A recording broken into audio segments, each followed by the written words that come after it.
Nos acompaña en Living de Buen Día Uruguay, bienvenido. Tenemos además un tema que tiene que ver con una reunión muy interesante que mantuvo su partido, ¿verdad? Distintos integrantes de su partido el lunes pasado con el presidente Vázquez a propósito de una propuesta que le hicieron llegar al presidente Vázquez con 9 medidas para combatir la corrupción. ¿Cómo fue el recibimiento por parte del presidente de esa propuesta que ustedes le hicieron llegar personalmente? Bueno, fue una reunión muy cordial. Yo diría que Vázquez tiene una sintonía general de compartir la necesidad de llevar adelante medidas concretas. Yo creo que el sistema político ha vivido en los últimos tiempos una sucesión de hechos que obviamente hay que denunciar, hay que poner arriba de la mesa, no hay que dejar pasar. Estoy hablando de los problemas de ANCAP, las irregularidades que detectamos en la comisión investigadora con respecto a la gestión de ANCAP, las tarjetas corporativas y su uso indebido, el tema del FONDES y el otorgamiento de préstamos sin garantías suficientes, los negocios con Venezuela, las irregularidades de ACE, el cambio Nelson, la intendencia de Soriano, en fin. Tenemos un montón de irregularidades que generan una luz amarilla muy grande y obviamente una parte de la historia es que frente a estas cosas no hay que dejarlas pasar, hay que denunciarlas y hay que hacer caer las responsabilidades correspondientes. Pero la otra es presentar propuestas, o sea no alcanza solo denuncias, claro, sino también propuestas concretas. Y son muy específicas las propuestas presentadas. Arranquemos por una de ellas que quizás fue la que tuvo mayor notoriedad, sí. El tema de la polémica en torno a las tarjetas corporativas. ¿Cuál es exactamente la medida que proponen con respecto a ello? Porque dicen eliminarlas. Y ya usted decía, ¿no? He recibido críticas porque por otro lado es un seguimiento que se hace de los gastos de esas jerarquías. Lo que pasa que nosotros creemos que hay que prohibirlas porque es una medida más drástica. Y yo creo que cuando se critica nuestro planteo es porque hay una confusión entre el rubro viáticos y la tarjeta corporativa. Cuando un jerarca sale del país en misión oficial, lleva viáticos, que son para sus gastos personales, que tienen que ver con alojamiento, con alimentación, con transporte. Para eso sí yo creo que es necesario incorporar en lugar del efectivo un mecanismo que permita seguirle la pista a los gastos y documentarlos. Por ejemplo, una tarjeta prepaga, una tarjeta de débito, eso me parece bien. Ahora, tarjetas corporativas en el Estado, ¿por qué?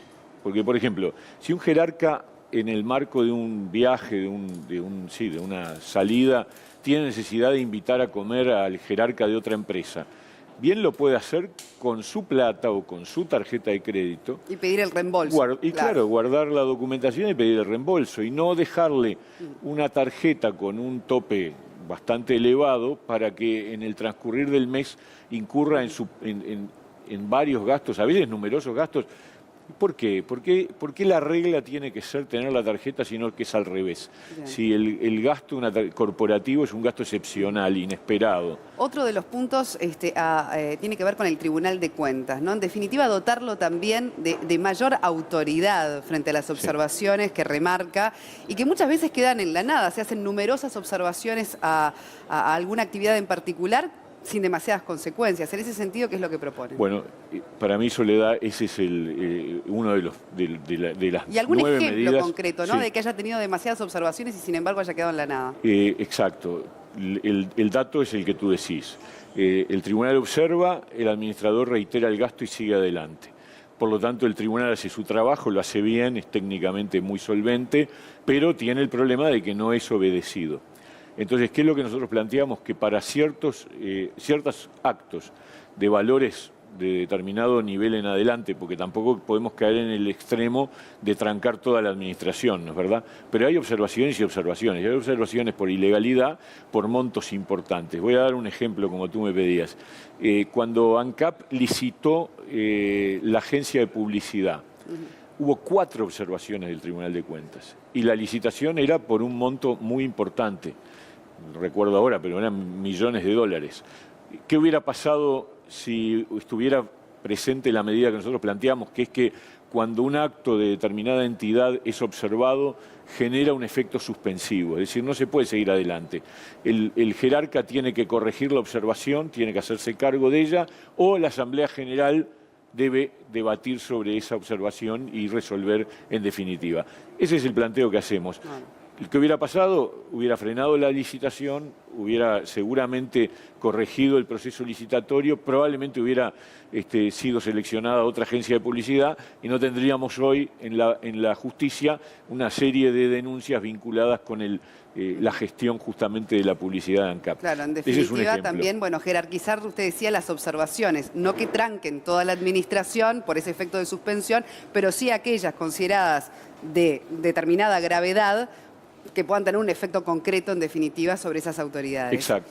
Otro de los puntos interesantes tiene que ver con lo que es la gerencia de los entes públicos, de las empresas públicas y también de sus directores, ¿verdad? Que no sea un tema que ellos puedan aprovecharse de ese cargo, por ejemplo, para una futura instancia electoral. Exacto, ahí hay dos medidas. Una, la selección por concurso de oposición y mérito abierto para los gerentes, por lo menos el gerente general de las empresas públicas y los directores de los hospitales públicos. Lo que nosotros queremos es que la gestión pública tenga otra calidad, tenga otra profesionalidad y que no sea por amiguismo, a dedo. Bueno, en ACE, la directora de ACE, la presidenta del directorio de ACE, dijo que los elegían a dedo y todavía justificó como diciendo, y en la época de blancos y colorados también lo hacían. Bueno, pero justamente la idea es que sea diferente. Y la otra medida está dirigida a los directores de empresas públicas.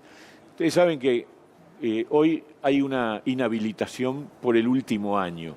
Es decir, un director puede ejercer durante 4 años y cuando falta un año para la elección renuncia y puede ser candidato. Nosotros creemos que eso debe extenderse a 5 años. ¿Para qué? Para evitar que cuando una persona es designada en un cargo de dirección de una empresa pública, no esté pensando en utilizar ese cargo como plataforma de lanzamiento electoral. Claro, y algo que era más específico, que muchas veces, como son empresas las públicas que manejan muchísimo dinero, ¿verdad? Muy, muy importantes, todo lo que es la publicidad, en definitiva, invertida en esas empresas que en definitiva redundan en una popularidad para ese director en el momento que está ejerciendo. Incluso hay una forma, yo creo que mala, de resolver estos temas, que es que cuando se seleccionan los directores, muchas veces se los seleccionan como premio consuelo porque no salió electo acá o allá. Claro. Y entonces la misma persona ya está pensando cómo hace para ser electa en la vez siguiente.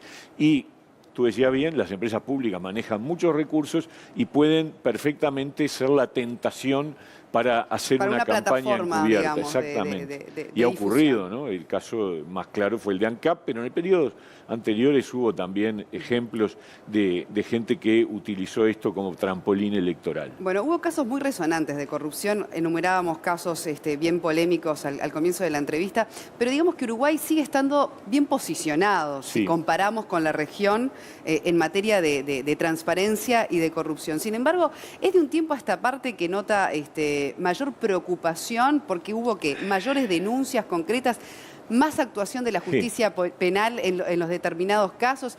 Vemos también todo un debate ético dentro de cada partido político. ¿Qué es lo que está sucediendo concretamente en la actualidad en relación a tiempos anteriores? Es una buena pregunta. ¿Es que hay más o es que se apareció más?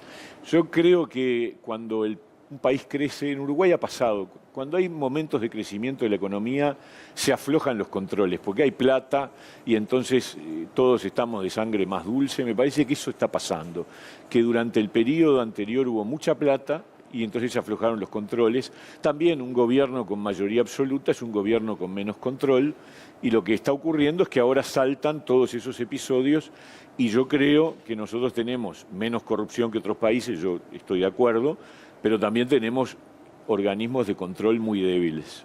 Entonces, yo quiero fortalecer los organismos de control. Estoy hablando del Tribunal de Cuentas y de la Junta Anticorrupción, que son los dos grandes organismos, y reglas de juego más exigentes. Por ejemplo, hace 2 semanas votamos en el Senado una ley de financiamiento de partidos. Todavía falta que se vote en la Cámara de Diputados, pero claramente eso va en la dirección correcta. Es decir, de mayor transparencia. Mayor transparencia sobre cómo juntamos la plata y cómo la gastamos los partidos políticos. Me parece que eso la gente lo está reclamando. Y más exigencia de la ciudadanía también en esa rendición de cuentas. Yo creo que la gente está enojada y está distante y tiene como una mirada crítica de la política. Por eso es fundamental mandar señales claras de que queremos cambiar estas cosas. Bueno, y a propósito de eso, que también genera a veces mucha molestia en la gente, está otro de los puntos que usted plantea en estas medidas, lo que tiene que ver con los subsidios, ¿no? Los famosos subsidios, por cuánto tiempo deben ser, a quién corresponde, a quién no, es otro de los puntos, ¿verdad?, que usted presentó. Nosotros planteamos una fórmula diferente, que es sobre la base de que una banca o un cargo no puede generar más de un año de subsidio. ¿Por qué digo esto?